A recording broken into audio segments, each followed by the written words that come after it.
Happy Tuesday, beauties. We had a bit of technical difficulties, but we are back. We're back. And excited to talk about this episode of Tea Talk. I'm Shamika, and I'm Ray Holiday. You already know this. Stay tuned for the end of this show for an exclusive with JuJu, Cameron's girlfriend, also Love and Hip Hop star, Black Girl Magic Queen. She's really fabulous, so make sure you stay tuned to the end of this for that. So let's get into last night's episode of Love and Hip Hop Atlanta. It was a long one, but it was juicy, and I'm happy because last week was a little dry. So, so starting off, you know, Tommy, who we love dearly, Tommy has some issues, and I feel like she's trying to work through them. We watched her kind of go at it with her mom a few episodes ago, but this time, Karen King, who was like a second mom to Tommy, sat down with Tommy's mom and tried to get their relationship on track. Right. And that went kind of well. It was a little emotional. It did. I mean, Tommy's mom did show up full of Hennessy, and so I think it can be a little hard to deal with somebody with that much yak on the brain, but she tried to climb her way through it after a few crying spells, and I'm sure her liver was hurt. There's a lot of liquor on these shows, the years of alcohol abuse. Okay, so to bring it back, after that meeting, so Tommy and her mom met up. They had a conversation, but as always, their conversations just go awry.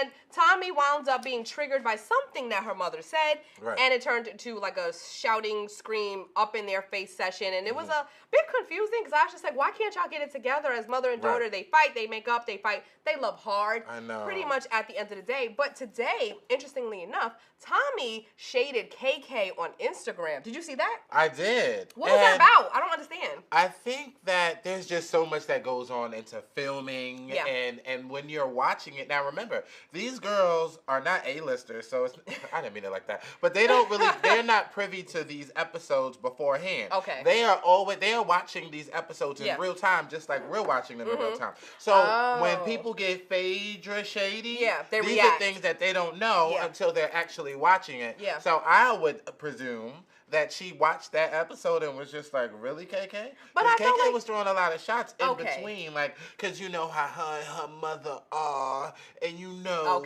because with the alcohol problems that they have, so, it's like it didn't come from a very genuine place. KK definitely has this thing where she's also been trying to get Tommy to seek help for her alcoholism. Right. So this word is thrown around a lot, and we'll see it come back up later when the girls have a bonfire. Right. But in between that, Rashida confronted her mother. There was some mama drama last night. Mama drama. Rashida, and I would think that there should be more confronting of the moms because the Love and Hip Hop moms have been getting out of control since season 1. First of all, starting with Mama Jones. Mama Jones, Mama D, Mama, what's Rashida's mother's name? I don't even know. Yeah, well, Mama she was on there last night, and Rashida had to confront her because last episode, Mama went on stage, and apparently Kirk was supposed to show up. I don't know. Kirk wasn't even there. And Kirk she told there. everybody. Yeah, so she told everybody Kirk was going to show Kirk up. needed to take a DNA. Now, here's the thing. This is the 8th time I've heard this season that somebody say, Kirk needs to take a DNA. He needs to take a DNA. Kirk needs to take a DNA test. A DNA. Kirk needs to sit down. Yes. Is what Kirk needs to do. So, but yes, he does need to take a DNA test, and we see at the end of last night's episode that the DNA test is coming. Paternity test, if you want to call it anything else besides the DNA test. Right. Maury, you are not the father test, whatever you want to call it. Right. He need to take one. He needs to take a but DNA. Basically, Rashida pressed her mom. I mean, not say pressed, but you see what I did there? Pressed ATL, right? Okay. Pressed her mom about just like mom staying a mom's place. That wasn't for you to do. Rashida also doesn't like her business out there, which is confusing to me. I get it, but I'm also like, you're on reality TV. Right. And Kirk is running around Atlanta. That's true. Like a hot trot. Okay? And Rashida, you are best friends with Candy, and Candy's mom has the same meddling issues. So you might want to look in the backyard. Yes, but moving on to Messy Red. Carly Red cried her eyes out to Young Jock because she feels like she is betrayed by his lies, and she just wants him to be upfront because they're not actually in a relationship, but they're in a relationship, but they're not in a relationship, and he's messing with Tommy right now, who's her enemy. Did you see Carly with her makeup running? She was really crying. She was really crying. She was really crying for last the cameras. Because here's the thing. Now, all of a sudden, you just want somebody to be real with you. But you was just on Black Ink a week ago. Child, she was on Black Ink. She's on Sucking Black Ink. Caesar's lips. Okay, so I'm gonna read some of these comments. Kathleen says, "Looking like a raccoon." Oh my God, sometimes a raccoon. Okay, and We Kathleen said, "Oh." We here. Susan said, "Shirley." Shirley is Rashida's mother's name. Shirley, Thank Mama you Shirley, guys thank you for that. Hello, beautiful. Hello, guys. We're reading your Hey. comments. Keep them coming. So. This happened with Jock and Carly, and then I just felt like Jock didn't care. Jock had his perm done. He wasn't ready for it. He Jock even said never that. cares. He was just like, Jock is just happy to Jock be was here. doing one of these. He was like, yeah, all right, Carly. And in his mind, he was just trying to figure out how many ways he could go. Go down. You're right. Okay, so after this, the ladies did have a very bonding moment. There's a sisterhood moment last night on Love and Hip Hop Atlanta when they all met up. It was Mimi, Tammy, not Jocelyn. That was later in the show. The rest of them, they all met up and to have this bonfire where they would throw something into the fire that hurt them so much in life, something of symbolism, and for them to move on. So Mimi threw into the fire the shirt that she had on when she rekindled with Nico. I don't know the significance of the shirt. Maybe Nico walked up and said, "Hey, nice shirt." And she was like, "Oh my God, the shirt is the reason why I made a sex tape." I don't know. She threw it into the fire, though, and she threw the sex tape into the fire. Girl, Well, the sex tape needed to go in the fire. the sex tape can go in the fire, Very but sex symbolic. tapes can't be erased from the internet. They can't, but in her mind. I mean, listen, all power to you if that's what you wanted to do. But apparently she said that she thinks about the sex tape every night. You should have definitely thought about that before. And Rashida threw away the Kale's, what is it, Kay's Jewelers? Rashida threw away the Heart of the Sea. You guys watched Titanic. Remember when she stepped over the ledge and threw that in there? Rashida threw away a diamond necklace. The diamond necklace that Kurt gave her last season when he fucked up last season. It was from Macy's. And Every kiss begins with K. Ah. Okay, so also Tammy threw her journal away and announced that she is going to pursue her singing career because she never really came out with that because she's behind Waka and, you know, she's going to be singing. But Tammy can really sing. If you follow her Instagram, I'm here for it. I am here for a Scorned Woman's album. Like, I'm totally here for it all. So I can't wait to see that. But the end of the show was the juicy... Shout out to our sponsors. Thank you so much, Bel Air. As I you needed see. you in that moment. After the last We scene can't wait was for Tammy so to good. drop this new music. I can't wait. Throw Waka on the track and let him rap. It's going to be amazing. Okay, first of all, so then Carly, who makes another appearance, Carly and Jocelyn met up to try to fix their failed friendship. Now is when you drink, because, woo. I don't even understand why anybody's meeting up with Jocelyn. When you meet up with Jocelyn, crazy things happen, like you lose your clothes, you flip over tables. But you know what? Jocelyn just had a baby, little Bonnie Bella, who was adorable. First of all, Jocelyn is slaying in this motherhood that she is on. I think people think that she's matured, and she has changed a lot from what we can see. She Calm down. had a baby. Yeah. So now that she's had a baby, people are trying to rekindle that. I think Mimi, the other Mimi, Lovely Mimi? not Lovely Mimi. No, not Lovely Mimi. The other one who is always trying to be in the middle, she's the bar owner, Melissa. Melissa tried to get them to meet up, and it went the way you would think it would go. Yeah. I mean, they started shouting, and then all of a sudden, Jocelyn was like, "Well, you look stupid. Go away." Like it was typical Jocelyn, who also dropped an emoji today. Y'all have to see it. I mean, Carly and Jocelyn. I don't know if that's ever gonna work out. We will see next episode, especially when Kirk possibly takes a paternity test. Right. A DNA. Take a DNA. Moving on. So Basketball Wives was equally as juicy last night. And who could ever not be entertained by Jackie's lack of vocabulary on every... You gotta stop coming at Jackie. Jackie is the best thing to happen to reality TV. To Basketball Wives. She is hilarious. I don't understand. She must be drunk at all times. See, the liquor on VH1 is always flowing. So basically, the three musketeers, Shawnee, Tammy, and Evelyn, met up. They went to Palm Springs. Yep. They stayed in like this house that had a dungeon. Right. I don't know wwhy of all the Palm Springs locations that's what they chose. chose, because there are Not Airbnbs. To be confused with the dungeon in Candy's house. The Shex dungeon. Thank you, Ray. That was so well placed. And they chose their rooms, and basically there was like one room left over, which was downstairs, and it had like this bunk bed situation. I'm a grown woman. I'm not sleeping on no bunk bed or an air mattress when I paid to go to Palm Springs. This is true. So, when the other ladies arrived, Evelyn invited Kristen. Yes. Who is dating Joe Crawford. I don't watch basketball. Is he good? I'm Does he play? unfamiliar with Mr. Crawford. I think I've heard the name before. Apparently, well, she's dating him. But she came and she got the final room, so she was downstairs. But it kind of went crazy. Evelyn had invited a stylist to help out Kristen because she was Sanaya? tired of seeing her biker shorts. Right. Now, in Evelyn's defense, they Mm-hmm. went to a not so glamorous event, and Kristen had on a blazer and Spanx. And so she really wanted to introduce some real style to Kristen. So I kind of understand why she wanted her to have the makeover. Yeah, you should never go to any event that's going to be televised with Spanx and a blazer. I wouldn't even come to work that way. Agreed. But hey, so it went totally wrong when the stylist, Sanaya, am I saying? Because I think it's Sanaya. Sanaya, spelled S-A-N-I-Y, apostrophe Y-A-H, came and insulted poor Kristen. It was just like, you have no style. You have no style. Right. And you have no style. Dylan. Like, so, and then had the nerve to be like, when did I say that? You didn't have any style. And it was like 5 minutes ago. You did. You just So did. that went crazy, and apparently she was having some body issues. She had a miscarriage that people didn't know about. So when that came out, people started feeling bad. Evelyn apologized. It was. Yeah, Jackie invited her to dinner. Then Jackie invited her to dinner. I'm reading these questions and comments. That stylist was ghetto and rude. She thought she Agreed. was professional. Agreed. You know, She liked professionalism. that came from Susan. Thank you, Susan. Thank you for saying what sometimes we don't want to say. So the stylist, then Jackie invited her to dinner, which was also a thing that bothered Kristen. Because Amazing why you Jackie. invited her to dinner? Because you're so amazing, Jackie. Because Jackie So is just so well played. She is a pawn in this chess game. So they get to dinner, and Sanaya reveals that she has slept with one of, allegedly, The top The players top. in the NBA game. the top. So I don't know if she's talking about the current top, because the current top is LeBron James.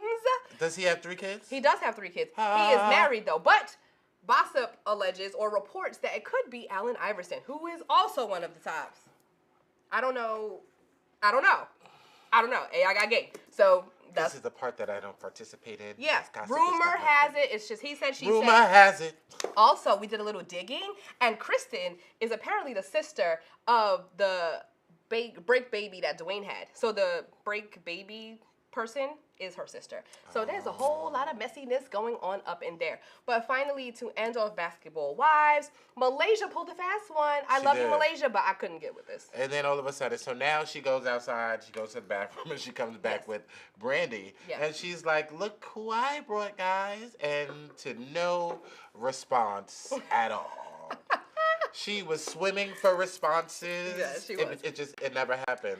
I didn't care. Brandy, neither. you can so go. I'm done. So Brandy, gone. you, Duffy. I mean, Brandy, if you guys don't remember, is the one who Shawnee fired and said, thank you for your services, you can go. So when she arrived, Tammy immediately was like, I need a cigarette break. What have we learned, you guys? I want to see it in the comments. What have we learned from watching T-Talk? Once Don't that mess cigarette with break Tammy. happens, It can go very wrong. So Tammy was outside having her cigarette. Shawnee and Evelyn followed her like good friends because now the Yeah. trio is back. Yeah. And then Brandy came outside and kind of was instigating. It was Yeah, like, it was are you really guys sad. intimidated? Why are you not talking to me? And it was just like, girl, go inside. yeah. Go Take your inside. 15 minutes back inside. Back And inside. just chill. Have a Coke. Have a a Coke and Budweiser, smile. whatever your fancy is. Yes, Just do maybe it. some Henny. Well, that ended that. And then next week, we will see that Kristen possibly lied about having a miscarriage and maybe had an abortion at 4 months. I don't know why it's any of our business. We're going to have to wait to see that. And I'm we're going to just have so to wait. tired of you Phaedras out here. I mean- Get your stories together. We're going to have to wait to see. And we're also going to have to wait to see what happens with Brandy and Tammy when they get out there. I think this is the epic scene where they all ignore her. And Brandy's like, so nobody gonna talk to me? So excited about it. I know. So, guys, let's get into this interview with JuJu. Stay tuned. And we are here with the fabulous JuJu, love and hip hop reality star, entrepreneur, businesswoman, and author of Secrets of a Jewel. Listen, of she a did that Jewel. so well. She has a future in this if she ain't got So we are chatting to you today about everything you have going on. I'm Shamika. I'm Ray. Of course. And Juju in the middle. Hey, y'all. Juju on the beat. There we go. You get that a lot. Hey. Yes. The people do that to you all day. Yes. Now, so Secrets of fabulous. Thank you. Jewel actually came from an Instagram segment, right? Where it was JuJu Jules. Yes. Okay, complete. I'll be watching. We're here. I'll be out here. We here. So tell us more about the inspiration behind it. Well, actually, my book Secrets of a Jewel is the work of non-fictional stories and everyday tales that women and men go through. I decided to write this book to help and encourage people in their relationships. I'm in a relationship where I am very happy.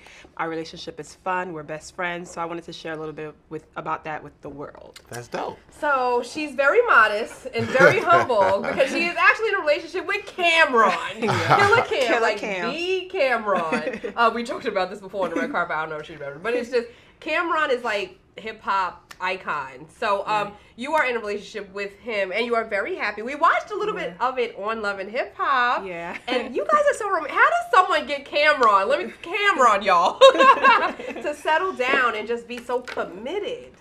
I mean, I get that question a lot, and that's why I started the JuJu Jules, because people wanted to know, well, how are you guys in such a happy relationship? You guys have so much fun. You do like really fun videos. Like, what's the magic behind it?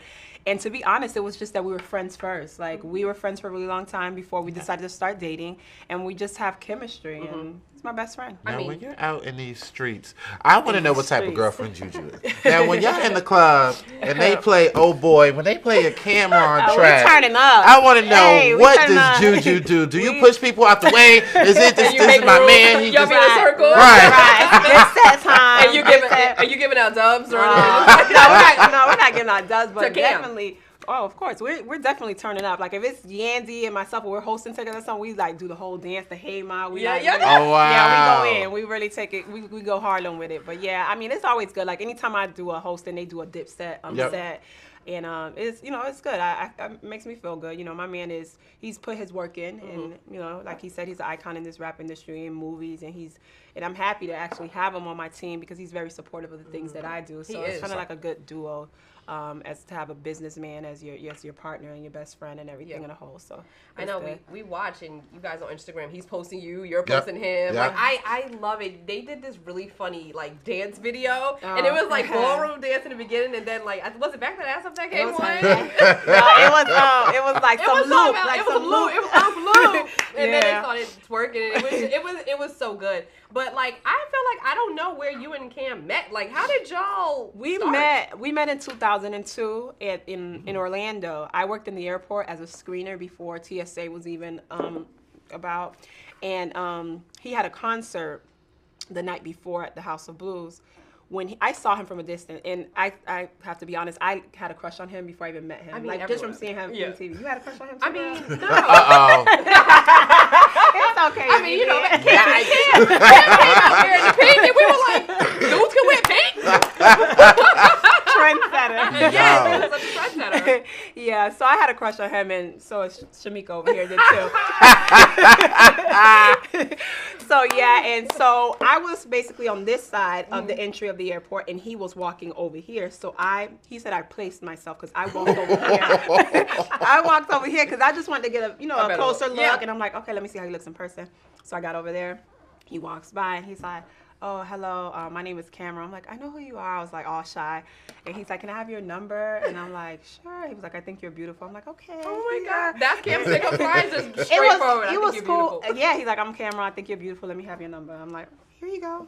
Call me. Bye. So it's from there we became friends from there, and it was good. We have a lot of chemistry, and it's funny because I was actually you guys know about Daytona Beach, BCR. Yeah. Mm-hmm. Okay, so I was actually at BCR one year, and I took a picture in front of a hotel. And later on, years later, after I met Cam, I looked at the picture, and Cam was in my picture, in the background of my picture. Oh, wow. I promise on everything. I was like, Cam, it was Cam, Jewels, the whole, like, they had on their jerseys and everything. I was like, when things are meant to be. Did you save it? Yeah, I have need it. to see it. I got it. You have to show us that. I gotta send it to you. That's like the picture. Remember when Jay-Z was behind Beyonce? You ever see that picture? Mm-mm. There's an old picture of Jay-Z looking at Beyonce from afar, and it was like, this was meant to be. Right. So it was meant to be for you and Cam, too. Note to self, fellas. Just be yourself. And you might get the girl. Straightforward line. You're beautiful. Straightforward. Right. And we are here with the Of course, you can find that full interview on hellobeautiful.com. And always, thank you for tuning in. Ray had to go, so of course he's a busy dude. He's pretty famous. So, make sure you tune in next week for Tea Talk at 3 o'clock. Bye, guys.